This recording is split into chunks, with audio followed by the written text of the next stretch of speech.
Hey everybody, welcome to the Raptors Weekly Podcast. I'm your host, Samson Folk. And as is the case with a lot of the off-season conversations, we have to kind of stretch the lens wider because there's not a bunch of games to react to talk about. And especially with the Raptors, sure, they're cycling through a bunch of different coaches. There's rumors about players staying, leaving, how much money they're going to make, all that stuff. But there's not that much going on. So we have to kind of widen the conversation around basketball, how it's talked about, how it's covered, and the many different opinions on it. Today, to bring her opinions, how she helps inform how you, the viewer of these games, see the game, hear about it. Keeks, many people know her as. Some people know her as the Stat Queen.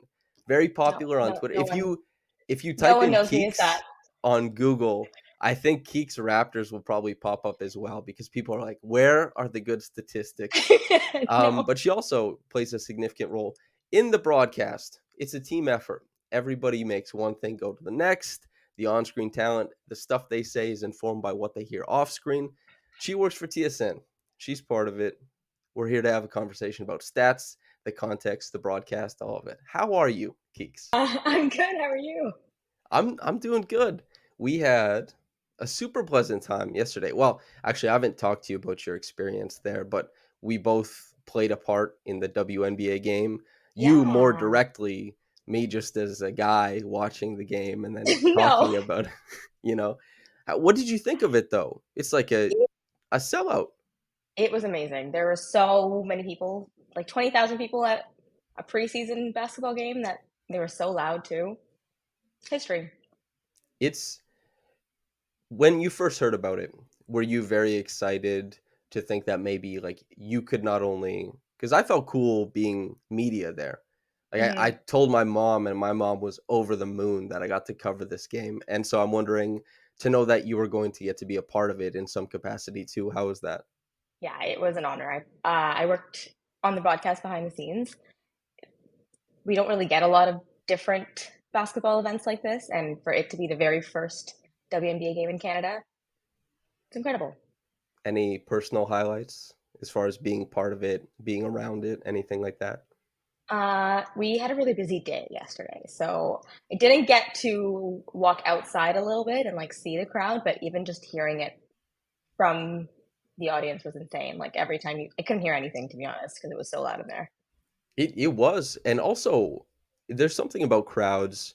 I'll say that there's like a buzz a lot of the time, but there's Yeah, also you want a crowd to be responsive to game yeah. ops and what happens during the game. And this was, in my opinion, covering the the Raptors this season. Yeah. There's been Raptors games that had a bit more buzz, but meaningful regular season games. But as far as the responsiveness, like who game ops or No. something happens, that was the quickest I've seen a crowd to get to volume. Like they were, Yeah. yeah, they were very involved. It seems, because I think that's a cool thing about there's no season ticket holders. Everybody No. who's there is like, I bought the ticket. I'm here for this. They're locked in. Nobody's going to the Tuesday, well, second half of the season, the Tuesday Raptors game with their pals on the company dime or whatever. Like they're Yeah. there to watch, the Sky and the Lynx. I thought that was great. Speaking of the broadcast though, this is something that I've always been super interested in. I watched a rom-com with my mom when I was like 14 years old. And I think it was Josh Dumel and I know exactly what you're talking about. okay. Okay, and he was a Yep. producer, right? And he was like, "Cut there, call this." And then from that point, it kind of I was like, "Oh yeah, I guess people make decisions behind the scenes, all this stuff, these decisions inform what it looks like on broadcast. What the people talk about is informed by what information they get." What is your role and what however much you want to tell for the audience, what is your role in the broadcast and what does that look like? First things first. The movie's called Life as You Know It. Okay. Very good. It's much more like dramatic in the movie than it is in real life. Okay. We don't stand up like that.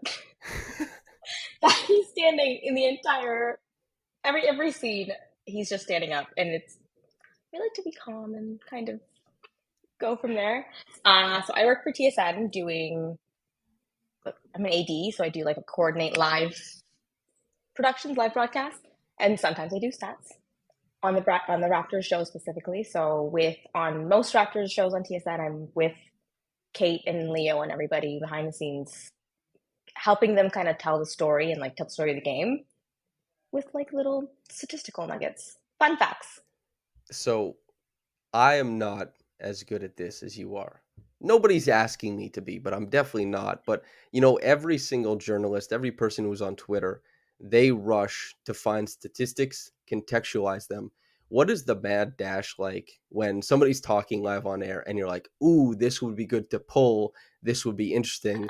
How much is prep? How much is like, I'm here, I have a computer, I have technology. Let's see if I can whip something up. Like, what does that look like? Well, what I do with Raptor stuff specifically, a lot of it is like having like watched every game or like been to the games and watched the broadcast because then you kind of know what to look for a little bit and the storytelling goes from there. But it's a lot of it is we prep notes and stuff beforehand, things that happened before, little historical contextual notes and things, and then in the game it's oh they're talking about this. Let me go look this up to see what if this is an actual trend or a stat that exists.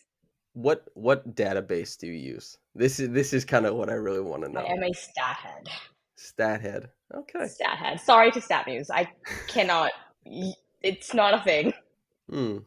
So I have trouble contextualizing stats in the historical aspect. Like significant trouble when I type something in and I'm trying to be like, okay, how do I start disqualifying people? How do I Yeah. organize by X and Y?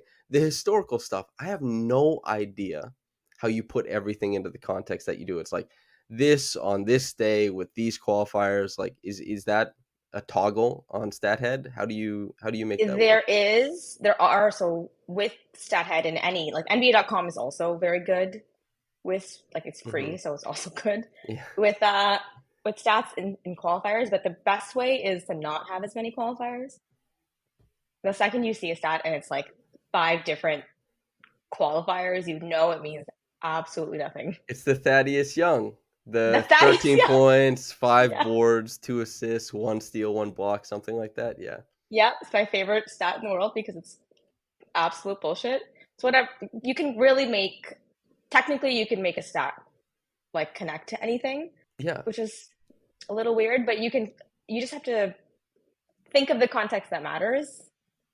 And StatHead has lots of different like filters you can pick. The Jason Tatum thing today, like the most points in a game, as soon as he was getting close, everybody was looking that up. In a game, most points ever in a game 7. It's And one what is it? qualifier, game 7. Is it It was him. 51? He said He it. set the record. That's pretty Yeah, he set the impressive. record. Damn. Yeah, Good for him. I yeah, guess good for him. Raptors fans probably not so happy to hear it, but No, it's one or the other. I know not everybody likes Philly, not no, everybody likes Boston. exactly. Yeah. Lose lose. Yeah, something like that. So, the thing that I'm interested in watching basketball through the lens of working has been something that's kind of changed my relation to it. How has it informed how you watch basketball? That you have like all this prep work that you have to pay attention during the games, that also you have to be like sharp during segments. And what was your relation to basketball prior to that as well? Don't search my old tweets. I used to just yell, yell about the Raptors on Twitter because we had some time on Raptors Twitter, and then it now I do more stat stuff on there because it's Sure. a little bit more. I don't want to say fun. Yelling is fun too, but with all the prep work that you do, like sometimes I do let a stat influence what I'm seeing as opposed to let what I'm seeing influence the stat I'm looking for, which is a fine balance because obviously you can always twist a stat to make it work for something, but what you see is what you see, right? That's I think this offers up like an interesting when I'm looking at stats, I have beef with many different types of stats. And I've said this I've said this before, but there's like a certain stat database that gives out letter grades that I think is just absurd. And Yes. it's like screen navigation, B plus. And it's like, well, people like letter grades. Raptors Republic does them on quick reactions. People love them. But what does it really mean? Yeah. What are the red flags when you're looking through statistics that you're like, this might be someone manipulating, all this kind of stuff?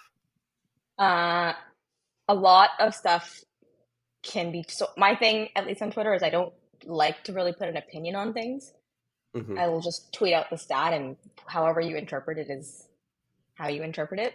Uh, a lot of stats lack context because sometimes you can just tweet it out and then you don't. It doesn't actually like add to what the viewer is seeing too, or the fan is seeing.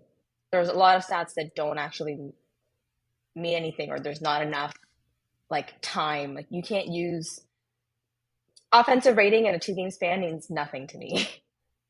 Small sample size theater, I It's too believe is much the of a term. small sample size. Yeah. Yeah. That's something that I remember the Raptors really early on this season, they had this absurdly good net rating. Yeah. And it was built off of two games. They Yeah. beat the Hawks and the Spurs by combined between 73 and 76 points. It juiced for the whole season Scotty Barnes, Christian Koloko On in offs, particular, everything. Yeah. their on off. Yes. How mindful, like, how often are you discovering things like this? And how often are you trying to contextualize it for fans? Uh, Pretty often. With the Raptors, I try to like I see the Raptors season in like different phases with how they started and then the Pascal injury and then Pascal coming back and then them going back to their normal starters. It's and everything is a different sample size. The Pascal got hurt what 10 games into the season. And Yeah. that's enough games for to add context, but those two games in that 10 game sample size change everything, right? They change everything you see about it. Hmm. Definitely. Which was your favorite, I guess, phase of this season? Because I know you probably didn't enjoy it a bunch. Masai Ujiri even he said he didn't like watching the team. Uh did you ever try and find, actually this is the question I really want to ask. You're searching through these statistics. You're trying, the Raptors I would assume are your favorite team. Or it's supposed to be impartial, but as you said, Yeah. you've had a time where you yell on Twitter. That obviously means you've felt that emotional connection. What were the stats you most often look to try and redeem your favorite team? To redeem there was not very many positive stats about the Raptors this year.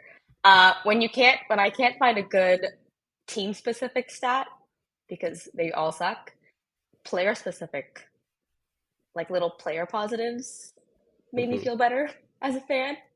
And hopefully it made fans feel better about the team. Like things like Scotty Barnes' like turn of events, if that's the right word to use, from his first half of the season to the second half. Things like that. Pascal's like individual game, like performances, his 50 in the Garden, like 52 in the Garden. Yeah, Yeah, they're hard. They're a I hard think team to. They were a hard team to like. they really were. That's something that it's I think it's always nice to be able to go back and look at player specific stats. I'm wondering, do you ever look at play type stats? How often are you, because counting stats I think are probably, that's what people are most receptive to. People are like, Mm-hmm. "Oh, counting stats. I know these. We've been dealing with points, rebounds, and assists for what 60, 70 years where in the Yeah, public consciousness they understand what that is." How tough do you think it is to try and contextualize that step further? Like let's say we could go do something as, I guess, clutch statistics or like isolation efficiency, mm-hmm. post up efficiency, like all the play type data from NBA stats. And how tough do you find it is to kind of like present those to the public? I think what we sometimes forget is most of the people watching the Raptors broadcast and like consuming content are casual fans.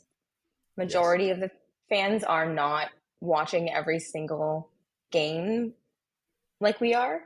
So, like points, rebounds, assists, everybody knows, and it's easier to contextualize that for fans than it is to contextualize how efficient somebody was in, like in isolation plays during the season. Ranks help. Not very many people aren't going to understand if I go, he did this many points per 100 possessions in isolation this season, or points per possession. But if I say, okay, it was fifth among all guards, or the rank makes it a little bit easier to swallow. Did you have a learning curve for that, or was that something that you were trying to appeal to, like yourself, or like maybe you tweeted out as like my mom could understand this, you know? There was definitely a learning curve, yeah. Well, a lot of stuff is like kind of not even self-taught is the wrong word, but like learned from other people's content, learned through like sitting through NBAstats.com and like looking at all the different things that they provide. And NBAstats.com has so many different stats that you can look at. Sometimes it's too many, but it is definitely a learning curve to like figure out what people will actually understand and will help them form an opinion, if that makes sense, or support an opinion that they might already have.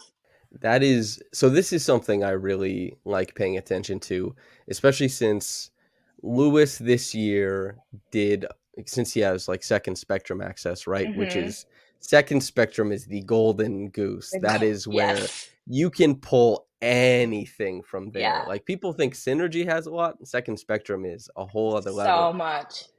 Yeah, and so when he was kind of trying to present the statistics, the statistical defense of Fred VanVleet's game, you get a lot of people who like they just need to see that one statistic and then like it's a jumping off point either way, good or Yeah, good or bad. bad. What how often do you ever go into the quote tweets of like one of your tweets that like pops I off? try not to. I try not to. I learned very early on not to read the replies. Mhm. Everybody's gonna, like I said, I don't tweet an opinion, right? So I just kind of tweet the stat. But then you get people that are either where the way they interpret it is different. So when I do, it is very like interesting to see how people interpret things differently or how it applies to what their eye test said. But Twitter rule number one: don't read your mentions. I on my side of things, I think I maybe too much context. All I do is contextualize. Like if I bring up a stat, like Yeah. this is maybe my pieces. It's a good thing they're paywalled because the people who really want them will pay for them because somebody who's like, okay, I want to see something. They're like, there's 12 minutes of film in this piece. Like, how am I going to read this at my desk or something like that? I was trying to this is a conversation I have with many different people about talking about basketball, making it more accessible. Mhm. I was having a conversation with Brian Scalabrine when the Celtics were here because he's a former player, he's the White Mamba, Yeah. he's played a bunch of different high levels. He's the guy who is make sure to say like I'm a million times closer to Michael Jordan than you are to me, right? Yep. Which is true. And I asked him about, some of the more complex defensive schemes and we talked about them and then I asked, "What is it like trying to talk about this stuff on the broadcast?" And he said, Yeah. "I'm going to make it really simple, man." He's like, "You can take like an article and you can expand upon it because you have infinite time. People are there to read it." But he said, "On the broadcast, if my producers don't understand what I'm talking about, it's worthless for me to say." And I was like, that's really insightful, and it makes me wonder, have you ever fed something where you're like, "Hey, I think this is really interesting," but they say, like, "This is not accessible," like, "We can't use this at all." Oh, of course, because some stuff is like I don't want to say convoluted, but like it's when I do it all the time, it's really bad. Where I'm in the middle of the game and I'm like big braining something for no reason, and then it takes someone saying, "Okay, this is interesting, but it's way too much for broadcast." Or if it is a really good stat, at least I think it's my responsibility to present it in a way that it is understandable. Because if I can't sell it to my producer, and I can't sell it to the host and everything, I can't sell it to the person watching, right? Yeah, definitely. The other thing so anytime you talk about stats, the most now, I don't wanna get too, like, "Hey, this is an ethical conversation," but the most interesting aspect of talking about sports through the context of stats Mm-hmm. is that stats convey what they're capable of, and context is important. But stats affect how much players get paid. Stats Yeah. affect how players get talked about, treated. It affects everything. And there is, as we don't make the money, obviously, you and I, but we'll never have, No, I don't no. think, somebody giving us statistics or I actually I get feedback, negative feedback from time to time. Like people are nasty on the internet, but Yeah, they can't okay. say I'm not scoring enough points or something like that. Or they Yeah, couldn't go to there's I guess like a new wave of people who will appeal to some of the more complex stats, one number stats, and use that to kind of critique wholly, say like this guy should be playing in China, all this kind of stuff. What do you think the role? What do you think is the role that stats play in sports? And are you worried at all about overstatting sports? Do you know what I mean? Is that yes, something you think about? yes. Well, I categorize in two different sections. So you have like your historical context, like most points in a game seven. I'm gonna use that one again, or like most points in the Garden, or career highs and stuff, or specific stat line based ones. And then you have trend based stats, if that makes sense, like spans and streaks, and those streaks are also historical context. But So, for example, when we think about true shooting percentage, which is for a lot of big men, maybe a detractor. And for a lot of 3-point shooters, you get a big boom out of it. This year isn't a great example of it, but Fred Van Vliet has always been a player who, if you look at true shooting percentage, it's going to look a lot better than if you look at field goal percentage. yeah, And that's absolutely. all. And so, for a certain group of people, let's say ownership across the league, decision makers, they're going to probably, and we're going to see this reflected in the contract that he inevitably signs, they Yeah. probably value him higher than perhaps people who are more used to counting stats, field goal percentage, all that kind of stuff look at. And especially with his defensive on offs historically lower this past year. But I'm curious what you think about contextualizing those types of stats and how stats can negatively affect players. So on the Fred bit, so say you have his true shooting that's much higher, and then you had a whole trend this season specifically where the stat that I always see is, oh, he has the worst field goal percentage in the NBA, which fair, he did, Yeah. but he's also, it's not, that's not new. Does that make sense? Like if you look historically in his career, he's never been effective from like specifically on a field goal percentage standpoint.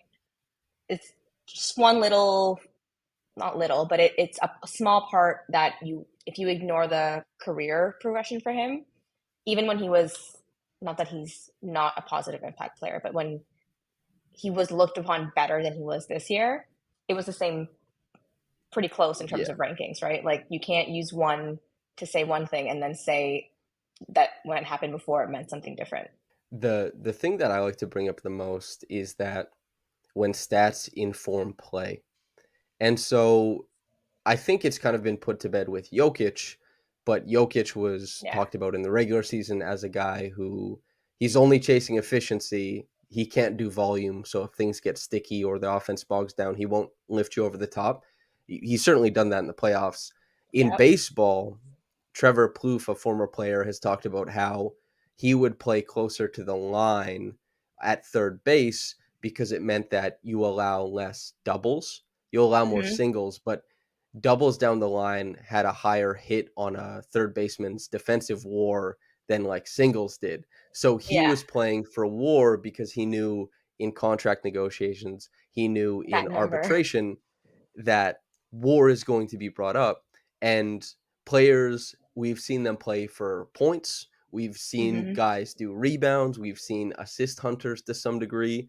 I'm curious, what do you think is like the next big thing that, or what do you think players are currently trying to maximize? I think also, was it Maurice Harkless who had something in his contract that if he shot over 36% from three, he would get a kicker, and he didn't shoot a three Oh, the last like 12 games of his season with Portland.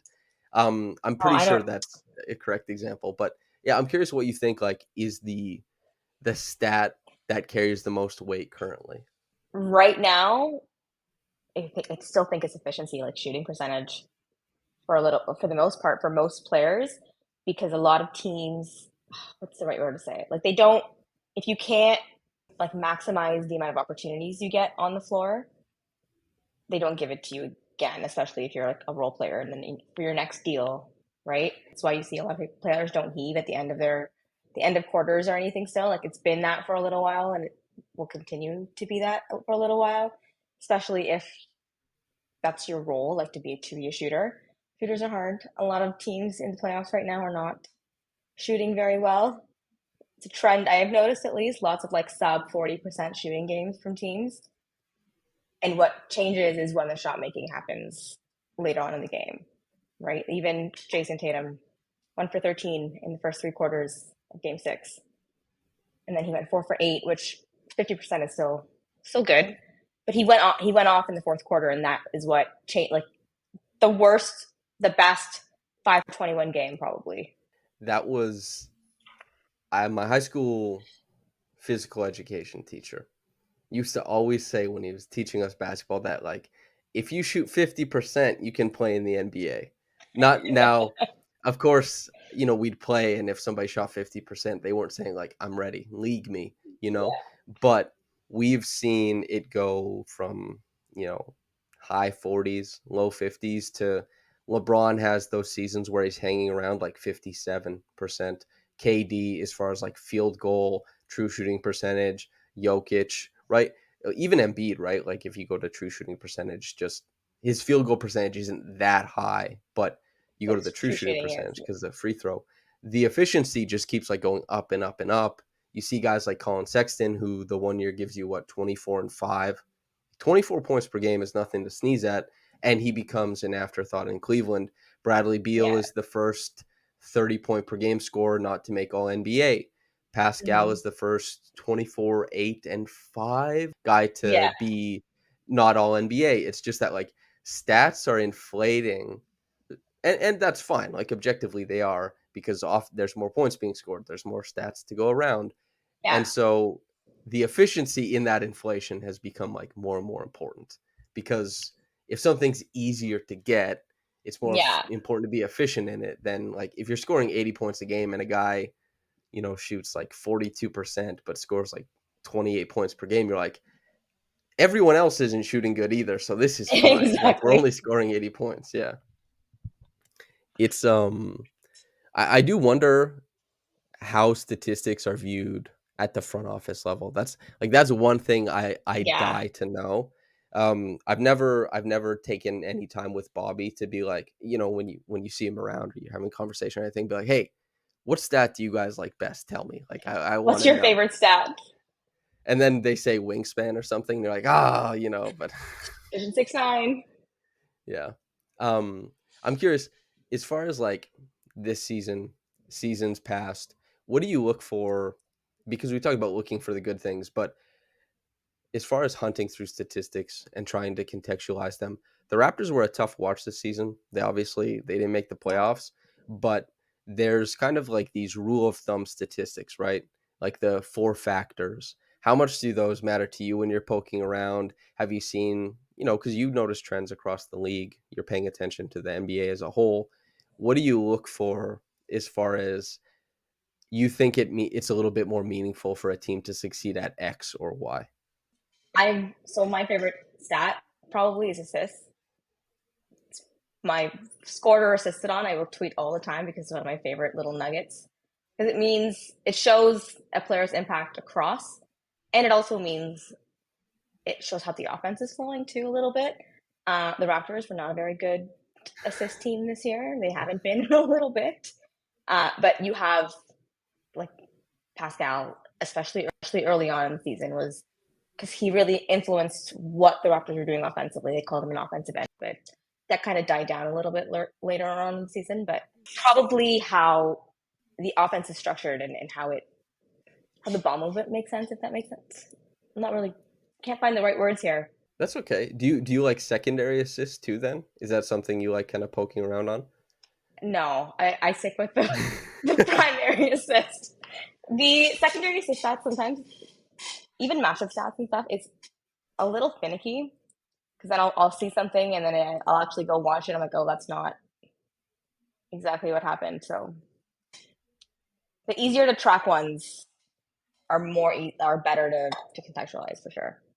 This is also something I really like asking people is that when I do film and then stats. If I think I'm seeing something on film, I'll go to the stats to see if what I'm seeing is backed up because then it's easy.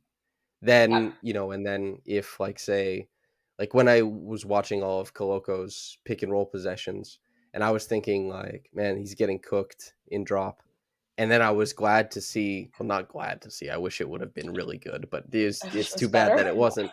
But it confirmed what I was seeing that the points per possession and drop were really high, you know. Hmm. And if I had been wrong or something that I had been missing is when I kind of see, when he's like stepping out on a guy, getting a switch and chopping those feet, and you'll see that maybe a clip of him doing so will really pop off on Twitter, and I think well, maybe it was just one or two, but you actually go look and it's like, wow, in this, albeit a kind of a small sample, he's been doing really well in Hmm. switches or at the level, something like that. I always like to do it that way, but how do you approach it? Is it film first or stats first? And then how do you validate? So prep wise, it's stats first because most of my prep comes from the game before. So I already know kind of what I'm looking for. Um, in game, it's what I see on the court first. Like if I'm watching and I notice a trend or something like that, then I'll go looking for something to match what I'm seeing. It's harder. I don't. My stats aren't as play style based, and they're more historical context and stuff. Yeah. Go ahead. Yeah, the other thing I want to ask was you're at a bunch of games. This is something that I get asked about like, "You're at the games, that's cool. What's your favorite thing?" By people all the time. You're at so many games. The Raptors, less popular this year than other years, but still it's like I got asked about this too is like, about going out and like being active and like nightlife in Toronto. I'm like, honestly, my social battery was getting like charged and like depleted just by Yeah. being a person who goes to Raptors games. It's like this big building, there's a bunch of people in it. It's a big event and you go to a bunch of them. What's your favorite thing about working around the Raptors and kind of being around the team? Well, I go in for the broadcast mainly, and you sit in the arena, which is really nice. Um, the crowd, as much as when they're on, and they're a lot of fun. Watching the game in the building is different than watching on TV. That I will say for sure. You see things differently a little bit, things that you wouldn't, they normally can't catch enough. We can't get it on TV fast enough, or if we do, or if we don't see it, you can see when you're in the building. So that part is nice. The people are great too. Lots of fun faces all the time. What do you find? Because this is something I know people who sit really close, like say you sit behind the Raptors bench. I don't know anybody that rich to be honest, but let's No, say it's not um, me. they might say like I like listening to X and Y because you wouldn't get that on the broadcast. What do you Yeah. think that you get to see that maybe the broadcast misses? Well, I said we sit up in. I'm not sure if you know where the perch is. It's in a corner, section 105, mid corner of the arena. Uh, so we just get to see both benches and all the coaching staff at all times. So if I'm looking at the play, and obviously the broadcast is responsible for showing me the actual game, right? Sometimes Mhm. you'll look over to see what coaches are saying or like who they're talking to or little minor details like that. That was something I coaches that I know who watch for anything they can possibly get from broadcasts from like opposing coaches. Like Evan, when we were doing a podcast, and he says he notices as the play's going on that Greg Popovich is standing up and going like this, and he's like, "Okay, they're running wheel." I'm like, Yeah. I wouldn't have picked that up. I can't believe I you did. can't pick that up either. I don't know how he Yeah, does that. that's but as somebody who sits in media, we're behind. So you can't really see what's going on with the benches, you know what I mean? Yeah. Like they have their backs turned to you. The most notable thing that we could see like around that area this season was Thad Young's wife because she has like that, vibrant red She hair and was that's big. like Yeah. yeah. and she was like very active, great fan as well too. But as far as like having any insights from looking into the coach or anything like that, I didn't think that we were able to pull anything. But They're it is cool squatted a to be lot. around you. He's deep in There's a there. lot of squat. He's deep Yeah. squats every time, every game. So you're not part of Sportsnet. The Blue No, Jays, I've been to a game this season. Their big thing that they have going on, they don't show enough highlights. Like they show nothing. It's mostly on still the pictures on the jumbotron. They never show highlights, and I don't know really. why. This is I'm gonna be on Blake's show at some point, and I'm gonna grill him about this. And but I want to know, not TSN's, of course, but do you have any broadcast faux pas, like something that bothers you when you watch on like TNT or something like that? Unless you're trying to get a job at TNT, like don't Mm, don't don't get yourself in trouble. do I want a job at T? Well, of course I want a job at TNT. The biggest thing would be there's a thing. Don't reinvent the wheel. It's fun to try new things, but pick the right moment to try new things. I'm not sure if you remember the sky cam, the drone. It was a drone. Just not a drone fan. Did not like the drone. There's also the player specific ones where it's like bouncing around or it follows the ball instead of like zooming out and letting you see the full court at once. I think the All-Star game did that as well. Yeah, I hate that. yeah, I don't like that. What we have already works very well, I think. What's your favorite like little broadcast tidbit? Like something that I quite like when, for example, Kenny runs up to the board and breaks down a play in between. Like as far as the Hmm. package of broadcasting, what are some of the things that you think, either TSN or at large are done best as far as kind of like showing the game to fans? I think it's the people that are on, to be honest, um, and how they work with their production team, obviously. But like even like Kia on our show, she has an ability to like she'll start talking and everything she says just makes sense, which is really hard for a lot of people, especially when you're breaking down Yeah, basketball and you have like a limited like she'll have like 30 seconds and she'll make perfect sense. on-screen talent. I guess that's why they get the big bucks. You know, That's why they get the big that's bucks. it's really cool to see. We see it from a bunch of different people, but also yeah, not only to be engaging, but to be provide info, to make it digestible, and to Hmm. be entertaining while doing all of that.